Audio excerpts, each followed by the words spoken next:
ನಮಸ್ಕಾರ ಎಲ್ಲರಿಗೂ. ನಾನು ನಿಮ್ಮ ಕಾರ್ತಿಕ್ ರಾಜ್. ಈ ನಡುವೆ ಸುಮಾರು ದಿನಗಳಿಂದ ಜಾಸ್ತಿ ವಿಡಿಯೋ ಏನೋ ಅಪ್ಲೋಡ್ ಮಾಡೋಕ್ಕಾಗ್ತಿಲ್ಲ. ಸೊ ಹೀಗೆ ಸ್ವಲ್ಪ ಪರ್ಸ್ನಲ್ ಇಶ್ಯೂಸಿಂದ ನಾನು ಯಾವುದೋ ವಿಡಿಯೋ ಅಪ್ಲೋಡ್ ಮಾಡೋಕ್ಕಾಗಿಲ್ಲ. ನಿಮಗೆಲ್ಲ ಕ್ಷಮೆ ಕೇಳ್ತೀನಿ.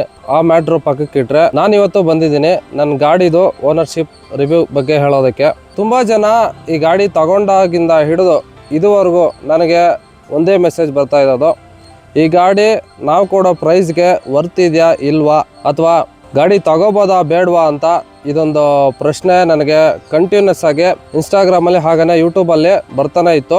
ಸೊ ಆ ಪ್ರಶ್ನೆಗಳಿಗೆಲ್ಲ ಉತ್ತರ ಕೊಡೋದಕ್ಕಿಂತ ಮುಂಚೆ ನನ್ನ ಗಾಡಿ ಬಗ್ಗೆ ನನ್ನ ಎಕ್ಸ್ಪೀರಿಯನ್ಸ್ ಯಾವ ಥರ ಇತ್ತು ಅಂತ ನಿಮ್ಮೊಂದಿಗೆ ಶೇರ್ ಮಾಡ್ಕೊತೀನಿ. ಫಸ್ಟ್ ಆಫ್ ಆಲ್ ನಾನು ಈ ಗಾಡಿಗೆ ಹೆಚ್ಚು ಕಮ್ಮಿ 3ನೇ ಸರ್ವಿಸ್ ಇನ್ನೂ ಮಾಡಿಸಿಲ್ಲ. ಸೊ ಸೆಕೆಂಡ್ ಸರ್ವಿಸ್ ಅಷ್ಟೇ ಮಾಡಿಸಿರೋ ಅಂಥದ್ದು.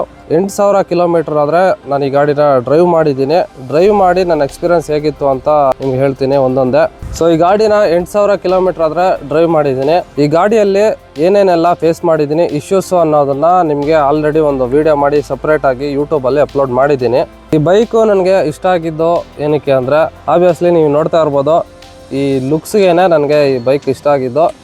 ಇನ್ನೊಂದು ಇದರ ಎಕ್ಸಾಸ್ಟು, ಹಾಗೇನೆ ಇದರ ಪವರು, ಮತ್ತು ಆಫ್ ರೋಡಲ್ಲಿ ಈ ಗಾಡಿ ಮಾಡೋ ಅಂಥ ಚಮತ್ಕಾರ ಇದೆಯಲ್ಲ, ನಾನು ನೋಡಿರೋ ಮಟ್ಟಿಗೆ ನನ್ನ ಪರ್ಸ್ನಾಲಿಟಿಗೆ ಈ ಗಾಡಿ ಸೂಟ್ ಆಗುತ್ತೆ ಅಂತೇಳಿ ನಾನು ಈ ಗಾಡಿನ ಪರ್ಚೇಸ್ ಮಾಡಿದ್ದೀನಿ.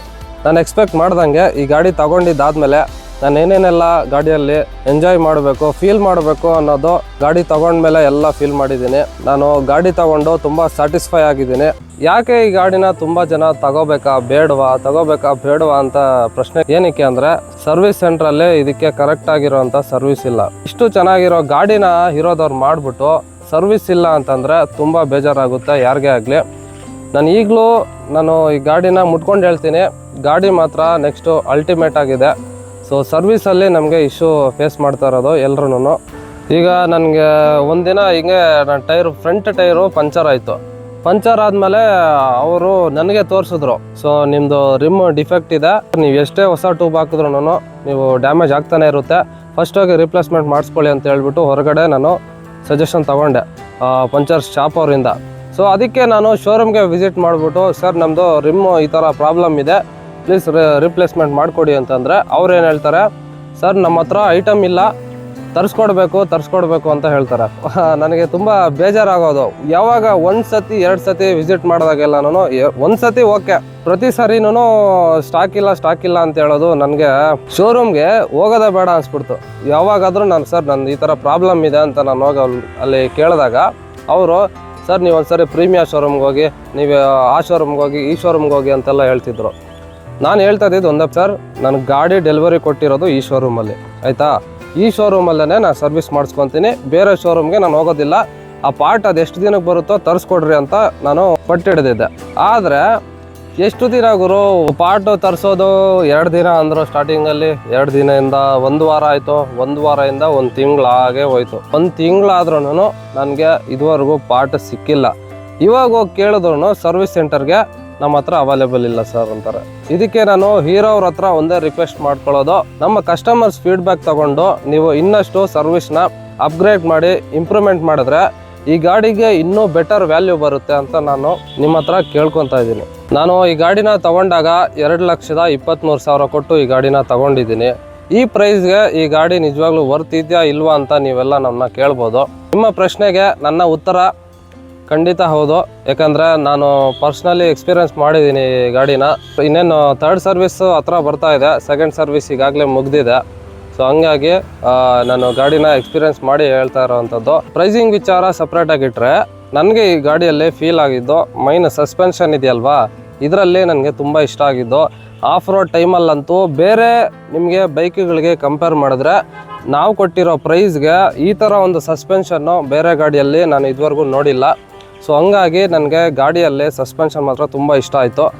ನೆಕ್ಸ್ಟು ಇದರಲ್ಲಿ ಲುಕ್ಸ್ ವಿಚಾರಕ್ಕೆ ಬಂದರೆ ಈಗ ಎಲ್ಲಾದರೂ ಒಂದು ಗಾಡಿ ಪಾರ್ಕ್ ಮಾಡಿರಬೇಕಾದ್ರೆ ಪ್ರತಿಯೊಬ್ಬರೂ ತಿರುಗು ನೋಡೋವಂಥ ಕಲರ್ ಇದು.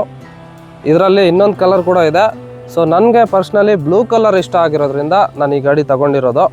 ನನ್ನ ಗಾಡಿಯಲ್ಲಿ ಏನೇನೆಲ್ಲ ಚೇಂಜಸ್ ಮಾಡಿದ್ದೀನಿ ಅಂತ ನೀವು ನನ್ನ ಕೇಳೋದಾದರೆ, ಸೊ ಫಸ್ಟು ನೀವು ನೋಡ್ತಾ ಇರ್ಬೋದು, ನಾನು AG ಸ್ಟಾರ್ ಅವರ ಕ್ರ್ಯಾಶ್ ಗಾರ್ಡ್ ಹಾಕ್ಸಿದ್ದೀನಿ. ಅದಾದಮೇಲೆ ಮೋಟೋ ಕೇರ್ ಅವರ ಸ್ಯಾಡಲ್ ಸ್ಟೇ ಇನ್ಸ್ಟಾಲ್ ಮಾಡಿಸಿದ್ದೀನಿ. ಸೊ ಇಲ್ಲಿ ನೀವು ಹಿಂದೆಗಡೆ ನೋಡೋದಾದರೆ ಈ ಟೈಲ್ ಟಿಡಿ ನಾನು ಎಕ್ಸ್ಟ್ರಾ ಏನು ಹಾಕ್ಸಿರುವಂಥದ್ದಲ್ಲ, ಶೋರೂಮಲ್ಲೇ ಬಂದಿರೋವಂಥದ್ದು. ಇನ್ನೂ ಇದಕ್ಕೆ ದೊಡ್ಡದಾಗಿ ಒಂದು ಮಡ್ಗಾರ್ಡ್ ಎಕ್ಸ್ಟೆನ್ಷನರ್ ಅಂತ ಒಂದು ಬರುತ್ತೆ. ಸೊ ಅದನ್ನು ರಿಮೂವ್ ಮಾಡಿದ್ದಕ್ಕೆ ನನಗೆ ಲುಕ್ಕು ಈ ಥರ ಇದೆ. ಸೊ ನನಗೆ ಗಾಡಿ ತುಂಬ ಲುಕ್ಸು ಚೆನ್ನಾಗಿ ಬರಬೇಕು ಅಂತೇಳಿ ನಾನು ಇಷ್ಟನ್ನೆಲ್ಲ ಸಿಂಪಲ್ಲಾಗಿ ಮಾಡಿಫಿಕೇಷನ್ ಮಾಡ್ಕೊಂಡಿದ್ದೀನಿ. ಸೊ ಯಾವುದೇ ರೀತಿ ಸಪ್ರೇಟಾಗಿ ಎಕ್ಸಾಸ್ಟ್ ಹಾಕ್ಸಿಲ್ಲ, ಅದಾದಮೇಲೆ ಇನ್ನು ಏರ್ ಫಿಲ್ಟರ್ ಚೇಂಜ್ ಮಾಡಿಸಿಲ್ಲ. ಸೊ ನೆಕ್ಸ್ಟು ನಂದು ಪ್ಲಾನ್ ಏನಿದೆ ಅಂತಂದರೆ BMC ಏರ್ ಫಿಲ್ಟರ್ನ ಇನ್ಸ್ಟಾಲ್ ಮಾಡಿಸ್ಬೇಕು ಅಂತ ಅಂದ್ಕೊಂಡಿದ್ದೀನಿ. ನಿಮಗೆಲ್ಲ ಇನ್ನೊಂದು ವಿಷಯ ಹೇಳಬೇಕು, ನಾನು ಆಫ್ ರೋಡ್ ಮಾಡ್ತಾ ಇರೋ ಟೈಮಲ್ಲಿ ನನಗೆ ಇಲ್ಲಿ ಇಂಜನ್ ಗಾರ್ಡ್ಗೆ ಒಂದು ಸಣ್ಣದಾಗಿ ಒಂದು ಡ್ಯಾಮೇಜ್ ಅನ್ನೋದಾಯಿತು. ಡ್ಯಾಮೇಜ್ ಆದಾಗ ಏನಾಯಿತು, ನಾನು ಹೈವೇಲಿ ಹೋಗ್ತಾ ಇರಬೇಕಾದ್ರೆ ಒಂದು 80-90 ಸ್ಪೀಡು ಕ್ರಾಸ್ ಮಾಡಿದ್ದಾದಮೇಲೆ ಒಂದು ಅಬ್ನಾರ್ಮಲ್ ನಾಯ್ಸ್ ಅನ್ನೋದು ಬರೋಕ್ಕೆ ಸ್ಟಾರ್ಟ್ ಆಯಿತು. ಸೊ ಹಿಂಗೆ ಓಡಿಸ್ತಾ ಆಮೇಲೆ ಮನೆಗೆ ಹೋಗಿ ನೋಡೋಣ ಅಂತೇಳಿ ಓಪನ್ ಮಾಡಿ ನೋಡ್ತೀನಿ, ಇಂಜನ್ ಗಾರ್ಡೆಲ್ಲನೂ ಫುಲ್ಲು ಕೆಳಗಡೆ ಎಲ್ಲ ಫುಲ್ ಡ್ಯಾಮೇಜ್ ಆಗಿಬಿಟ್ಟಿತ್ತು. ಸೊ ಅದಕ್ಕೆ ನಾನು ಅಂದ್ಕೊಂಡೆ ಮುಂದೆ ಬರುವಂಥ ದಿನಗಳಲ್ಲಿ ನಾನು ಅದನ್ನು ಚೇಂಜ್ ಮಾಡಿಸ್ಬೇಕು, ಒಂದೊಳ್ಳೆ ಚೆನ್ನಾಗಿರೋ ಗೇಜ್ ಇರೋ ಅಂಥ ಇಂಜನ್ ಗಾರ್ಡ್ನ ಹಾಕ್ಸ್ಬೇಕು ಅಂತೇಳಿ ಅಂದ್ಕೊಂಡಿದ್ದೆ. ಅದನ್ನು ಬರೋವಂಥ ಮುಂದಿನ ದಿನಗಳಲ್ಲಿ ಹಾಕಿಸ್ತೀನಿ. ಸೊ ಇದ್ರ ಬಗ್ಗೆ ನಿಮ್ಮ ಅಭಿಪ್ರಾಯ ಏನು ಅಂತ ನಿಮ್ಮ ಕಮೆಂಟ್ ಸೆಕ್ಷನ್ ಎಲ್ಲ ನಿಮಗೆ ಬಿಟ್ಟಿದ್ದೀನಿ. ನೀವು ಯಾರಾದರೂ ಎಕ್ಸ್ಪಲ್ಸ್ 210 ಇಟ್ಟಿದ್ರೆ, ನೀವು 210 ಓನರ್ ಆಗಿದ್ದರೆ ದಯವಿಟ್ಟು ಕಮೆಂಟ್ ಮಾಡಿ ತಿಳಿಸಿ.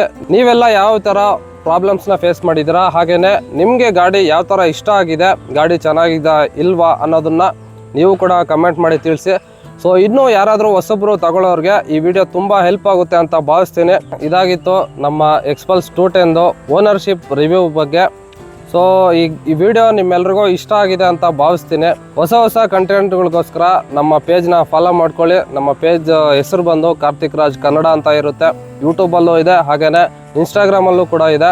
ಸೊ ಎರಡು ಕಡೆ ಬಂದು ನೀವು ಸಪೋರ್ಟ್ ಮಾಡಿ ಅಂತ ನಿಮ್ಮನ್ನ ಕೇಳ್ತಾ ಇದ್ದೀನಿ. ಈ ಥರ ಹೊಸ ಕಂಟೆಂಟ್ಗಳಿಗೋಸ್ಕರ ನಮ್ಮ ಪೇಜ್ನ ಫಾಲೋ ಮಾಡ್ಕೊಳ್ಳಿ ಅಂತ ಹೇಳ್ತಾ, ನಾನು ನಿಮ್ಮ ಕಾರ್ತಿಕ್ ರಾಜ್.